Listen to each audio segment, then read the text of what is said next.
बिस्मिल्लाहिर्रहमानिर्रहीम। अस्सलामुअलैकुम। उर्दू कहानी वर्ल्ड चैनल में खुशामदीद।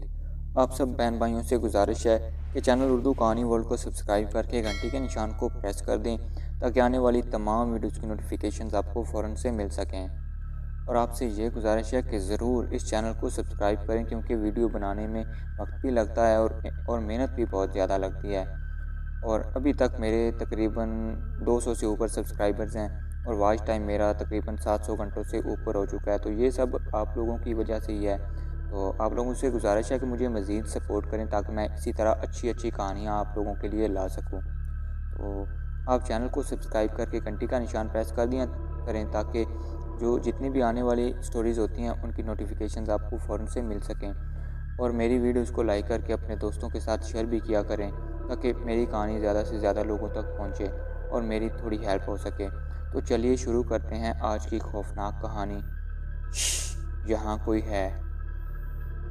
वहाज और रिया को नए घर में शिफ्ट हुए एक हफ्ता हो चला था। वहाज और रिया का एक बचपन का दोस्त था, शहराज। शहराज के 2 बच्चे थे, आयान और रानिया। शहराज की बीवी अनीता इंतहाई खुश इखलाक औरत थी। वहाज और रिया की अभी नई नई शादी हुई थी। रिया जब से उस नए घर में शिफ्ट हुई थी उसके साथ बहुत अजीब हो रहा था, लेकिन आज तो हद ही हो गई थी। वहाज के ऑफिस जाने के बाद वो सफाई करने में मसरूफ़ हो गई। स्टोर रूम की सफाई करते करते उसे एक कोने में से एक इंतहाई खूबसूरत गुड़िया मिली। वाओ, इट्स सो ब्यूटीफुल, इतनी प्यारी गुड़िया है, रिया खुशी से बोली। गुड़िया ने भी आंखें टपटपाते हुए रिया की बात दोहरा दी। तो खूबसूरत डॉल, तुम बोलती भी हो? रिया चौंकी। मगर ये क्या? गुड़िया की आंखें तो सुर्ख अंगारा हो गईं। हाँ, मैं बोलती भी हूँ, मार दूंगी, मैं तुम दोनों को मार दूंगी, नहीं छोड़ूंगी, मैं किसी को भी नहीं माफ़ करूंगी, मैं तुम दोनों को मार दूंगी। रिया घबरा गई। उसने गुड़िया को दूर फेंक दिया और खुद भागती हुई बाहर निकल आई। रिया डर गई। कौन है जो हम दोनों को मारना चाहता है? वो सोचने लगी। दिल अभी तक ज़ोर ज़ोर से धड़क रहा था। इतने में गेट पर बेल हुई। रिया चौंक गई। होल स्या हर झांका। उसने बाहर झांका तो सामने अनीता खड़ी थी। गहरी सांस लेकर पहले खुद को रिलैक्स किया और गेट खोल दिया। चेहरे पर मुस्कुराहट सजा ली जैसे कि कुछ हुआ ही ना हो। वह आज सुबह 9 बजे ऑफिस चला जाता था। पीछे रिया अकेली होती तो कभी अनीता घर आ जाती या रिया अनीता के घर चली जाती। शाम को वह जब वापस आया, खाना वगैरह खाकर दोनों बेडरूम पर चले आए। रिया ने सुबह वाला वाक़या वहाज को बताना चाहा। वो वहाज के पास आ बैठी। वहाज, मुझे तुमसे कुछ कहना है। हाँ कहो ना रिया, इसमें तमहीद बांधने की क्या ज़रूरत है? वहाज मुस्कुराकर बोला। वो आज सुबह वो मुनासिब अल्फाज तलाश कर रही थी जब वहाज का फ़ोन बज उठा। 1 मिनट में आया, वो कहता हुआ बाहर निकल गया। बॉस का फ़ोन था। यार अब बोलो, क्या कह रही थी तुम? 5 मिनट बाद वापस आया और बोला। नहीं वहाज, कुछ नहीं, मैं तो बस ऐसे ही। रिया बात टालकर उठ गई। अगली सुबह जब वो उठी, वहाज सो रहा था। वहाज को जगाकर खुद वॉशरूम में चली गई, ब्रश किया, फिर साबुन लगाकर मुंह धोने लगी।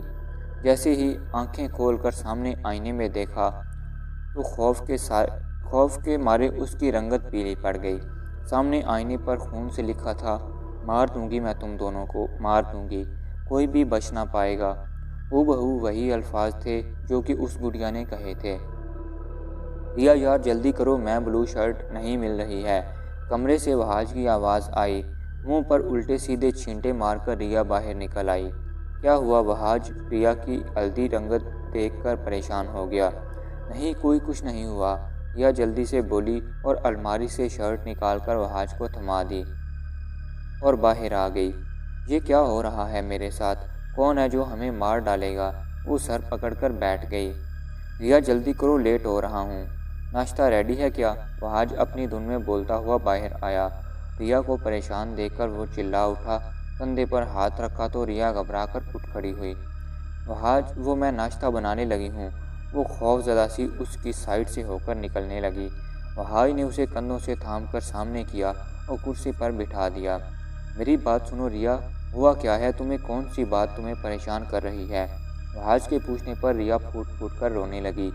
रिया, बोलो ना यार, क्या हुआ? वहाज उसके रोने से परेशान हो गया। रिया ने रोते हुए उसे कल का वाकया और आज का वाकया सुना दिया। वहाज, वो हमें मार डालेगी, नहीं छोड़ेगी, वो हम दोनों को मार देगी। रिया फिर से रोने लग गई। रिया, मैं हूँ ना, और तुम रो क्यों रही हो सकता है तुम्हारा वहम हो। नहीं वहाज, ये मेरा वहम नहीं है, वो है। वहाज, मेरा यकीन करो, वो है। वो रो दी। अच्छा रिया देखो, रो मत। वहाज के नरमी से उसके आंसू पूछे। अगर ऐसी बात है तो रिया, मैं आज ऑफिस नहीं जाता, ओके? नहीं वहाज, तुम छुट्टी मत करो, पहले ही बहुत सी छुट्टियां कर चुके हो। रिया बोली। अरे एक छुट्टी करने में हर्ज ही क्या है, और उसे भी आज देख लेते हैं जो हमारी प्यारी सी बीवी को तंग करता है। वहाज ने उसे बहलाया तो वो सर अस्पात में हिलाकर उठ खड़ी हुई। दिन के 12 बज रहे थे। रिया किचन में थी। वहाज सामने लाउंज में बैठा लैपटॉप पर काम कर रहा था। किचन से फारिग होकर वो अपने रूम में चली आई। अलमारी से कुछ निकालने की गरज से वो अलमारी की तरफ बढ़ी। मेज़ पर पड़े फूलों का गुलदस्ता ज़मीन पर गिर पड़ा। अरे ये कैसे गिर गया? रिया बड़बड़ाई और आगे बढ़कर नीचे से गुलदस्ता उठाकर मेज़ पर रखना चाहा। तभी साथ पड़े बेड के नीचे से 2 हाथ निकले। रिया के पाँव को पकड़कर जोर से खींचा। रिया मुंह के बल पर ज़मीन पर गिर पड़ी। एक ज़ोरदार चीख उसके मुंह से निकली। लाउंज में बैठे वहाज के कानों से टकराई। वो लैपटॉप सोफे पर रखकर कमरे की तरफ भागा तो सामने रिया ज़मीन पर बेहोश पड़ी थी। वो घबराकर आगे आया और रिया को होश में लाने लगा। रिया को शाम के 5 बजे होश आया। वहाज उसे होश में आते देखकर उसकी तरफ बढ़ा। रिया, तुम्हें होश आ गया? तुम ठीक तो हो ना? रिया ने उठने की कोशिश की मगर उठ ना पाई। लेटी रहो रिया, और मुझे बताओ तुम्हें हुआ क्या था। वहाज उसका हाथ थाम कर बोला। रिया ने वहाज को सब कुछ बताया और रोने लगी। वहाज, मैंने खुद देखा, महसूस किया। वहाज, वो 2 हाथ थे। वहाज, कुछ है, प्लीज़ यहाँ से चलो, हम कहीं और चलते हैं। वो रोते हुए उससे लिपट गई। वहाज ने पहले तो इस वाक़े को सीरियस ना लिया था, मगर अब रिया को इस हालत में देखकर कुछ सोचने पर मजबूर हो गया। अनीता और शहराज से मसला डिस्कस किया तो उन्होंने मशवरा दिया कि कुछ दिनों की छुट्टी लेकर रिया को घुमाने ले जाए। घर में अकेली रह रहकर शायद उसका ये हाल हो चुका है। अगली सुबह रिया की तबीयत पहले से काफ़ी बेहतर थी। शाम को वहाज उसे तैयार होने को कहकर खुद लाउंज में आ बैठा। वो कपड़े चेंज करके बाल बनाने के लिए ड्रेसिंग टेबल पर आ बैठी। बाल खोलकर सामने आईने की तरफ देखा तो खौफजदा हो गई। आईने में से कोई लड़की उसके पीछे से बहुत तेज़ी से गुजरी थी। वो घबराकर उठ खड़ी हुई। पीछे मुड़कर देखा तो कमरा खाली था। इतने में वहाज चला आया। क्या है यार, कितनी देर और है? वहाज उसे देखते हुए बोला। बस वहाज, 2 मिनट, मैं बस बाल बांध लूँ। रिया चेहरे के तासुरात बदलते हुए मुस्कुरा कर बोली और जल्दी जल्दी बाल बांधने लगी। वो चाह कर भी वहाज को कुछ बता ना पाई। आज वहाज कितना खुश था। मैं गाड़ी में तुम्हारा वेट कर रहा हूँ, जल्दी आना। बस हो गया। रिया, अच्छी लग रही हो, वहाज मुस्कुरा कर बोला और जल्दी से बाहर निकल गया। रिया ने बाल बनाकर बैग उठाया और बाहर निकलकर कमरे लॉक करने लगी। सब काम निपटाने के बाद वो तेज़ तेज़ सीढ़ियाँ उतरती हुई नीचे आ रही थी। जब सीढ़ियों पर पड़ी उस गुड़िया पर रिया का पाँव आ गया। अगले ही लम्हे गुड़िया के मुंह से अजीबोगरीब आवाज़ें निकलने लगीं। खौफ व दहशत से रिया लुढ़कती हुई नीचे स्टेप से नीचे जा गिरी। उसके मुंह से ज़ोरदार चीख निकली, जो बाहर गाड़ी का लाकर खोलते वहाज ने बखूबी सुनी और भागता हुआ अंदर आया। उसने रिया अपना पाँव पकड़े ज़ोरों शोर से रोए जा रही थी। रिया, आर यू ओके? क्या हुआ तुम्हें? वो भागकर रिया तक पहुंचा। वहाज, वहाँ सीढ़ियों पर वही गुड़िया है, उसी ने मुझे धक्का दिया। वहाज, रिया बताकर फिर रोने लगी। वहाज तेज़ी से ऊपर आया मगर वहाँ कुछ भी ना था। रिया, सीढ़ियाँ तो खाली हैं, यहाँ तो कुछ भी नहीं। वो रिया के पास आकर बोला। नहीं वहाज, मैंने खुद देखा, मेरा पाँव पड़ा उसके ऊपर। वहाज, मुझे लगा जैसे मैंने गोश्त के लोटले पर पाँव रख दिया हो। मैं सच कह रही हूँ वहाज, मेरा यकीन करो। वो उसका हाथ पकड़कर बिलक बिलक कर रोने लगी। रिया मेरी जान, मुझे तुम पर यकीन है। अच्छा चलो उठो, अब तुम्हें इस हालत में लेकर बाहर जाने से तो रहा। चलो कमरे में चलें। वो उसे सहारा देकर बोला।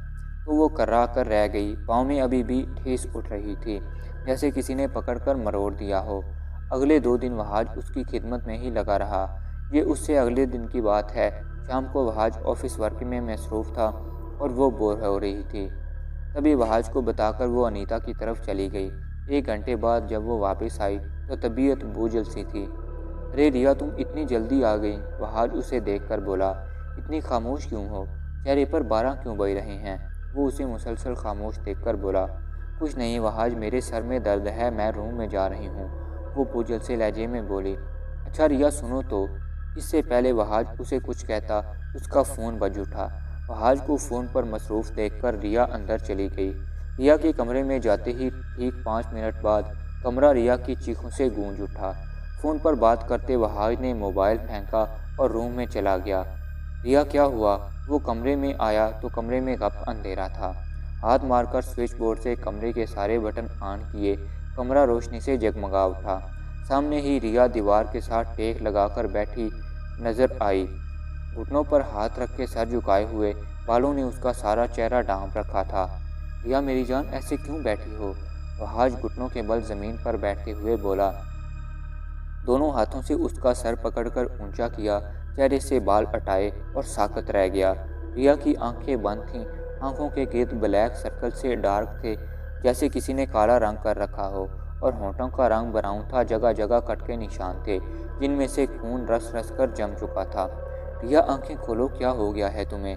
वो परेशान हुआ, उठा और उसके जहन में वो सब बातें गूंजने लगीं जो कि रिया उसे बताती रही थी और वो मजाक समझकर टालता रहा था। रिया को उठाकर बेड पर डाला, उसके हाथ पांव मलता रहा, मगर रिया थी कि होश में आने का नाम नहीं ले रही थी। फिर जल्दी से उठा और लाउंज से अपना मोबाइल उठाकर शहराज को फ़ोन करने लगा। हेलो शहराज, तुम कहाँ हो यार? प्लीज़ जल्दी से आओ, पता नहीं रिया को क्या हो गया है, वो आंखें ही नहीं खोल रही। दूसरी तरफ से शहराज के कॉल पिक करते ही बोला और अनीता को भी लाने का कहकर फ़ोन काट दिया। अगले 15 मिनट में वो दोनों उसके पास थे। वहाज ने उन्हें सारी बात बताई और डॉक्टर को लेने भाग पड़ा। नहीं वहाज, मुझे नहीं लगता ये डॉक्टर का मसला है, ये मुझे तो कुछ और ही चक्कर लग रहा है। शहराज ने उसे रोका। तो फिर क्या करें शहराज? वहाज परेशान लहजे में बोला। तू टेंशन मत ले यार, मैं कुछ करता हूँ, शहराज बोला और मोबाइल पर कोई नंबर मिलाकर बात करने लगा। 5 मिनट बाद कॉल ड्रॉप करके वो वहाज से बोला। वहाज, मेरा एक दोस्त है, उसकी फैमिली में एक ऐसी औरत है जो इन दूसरी मखलूक के बारे में इल्म रखती है। क्या पता वो हमारी मदद करे। मैंने उनसे बात की है, मैं उन्हें पिक करने जा रहा हूँ। मैं भी तुम्हारे साथ चलूँ? वहाज बोला। नहीं यार, तू यही रुक अनीता और रिया के पास, मैं 10 मिनट में वापस आ जाऊँगा, ये 5 मिनट का रास्ता है, शहराज बोला। वहाज को तसल्ली देकर वो बाहर निकल गया। वहाज और अनीता रिया को होश में लाने की कोशिश करने लगे, मगर नाकाम रहे। 15 मिनट बाद शहराज आया तो उसके साथ एक औरत भी थी। वो औरत जैसे ही कमरे में दाखिल होने लगी, दायां पाँव कमरे में रखा, अगले ही पल झटका खाकर पाँव पीछे कर लिया, यूं जैसे कि उसे कोई करंट लगा हो।